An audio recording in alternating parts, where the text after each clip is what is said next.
பொய் பேசுறதுல ஒரு சின்ன பிரச்சனை இருக்கு. பொய் பேசுறவங்க வந்து ஒரு பொய்யோட நிறுத்த முடியாது, அதான் பிரச்சனை. புரியுதுங்களா உங்களுக்கு சொல்றது? இது உண்மை. இது நீங்க உண்மை பேசுனீங்கன்னா ஒரு சென்டென்ஸ்ல கதையை முடிச்சிடலாம். ஆனா பொய் பேசும்போது இன்னும் முடிக்க முடியாது, அதான் பிரச்சனை. ஏன்னா அடுத்த ஒரு கேள்வி வரும். அப்போ அது என்ன, அப்போ அதுக்கு அடுத்த பொய், அப்போ இது என்ன, அதுக்கு இன்னொரு பொய். இப்படியே சுத்தி சுத்தி சுத்தி பொய்யாலே அவங்கள சுத்தி அவங்க சூழ்ந்துகிட்டு பொய் சொன்ன பிறகு நிம்மதி இல்லாம உட்காந்துருப்பாங்க. ஏன்னா அடுத்த ஏதாவது பிரச்சனையை கிளப்பி விட்டுருவாங்களோன்னு ஒரு பயம் இருக்கும். தேள் கொட்டின போல தான் உட்காந்துருப்பாங்க.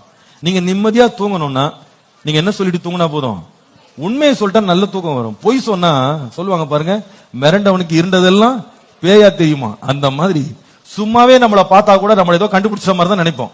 அவங்க ஏதோ ஒண்ணு கண்ணு நின்று போய் உங்களை பார்த்துட்டு இருந்திருப்பாங்க. ஆனா உங்களுக்கு என்னமோ உங்களையே கண்டுபிடிச்ச மாதிரி தான் தெரியும் இல்லையா? பொய்யனை வந்து ரொம்ப நாள் பொய்யை என்ன பண்ண முடியாது, மறைக்க முடியாது. வேதம் சொல்லுது, அந்தரங்கத்தில் உள்ளவைகள் எல்லாம் ஒரு நாள் என்ன பண்ணும், வெளியரங்கமாகும்.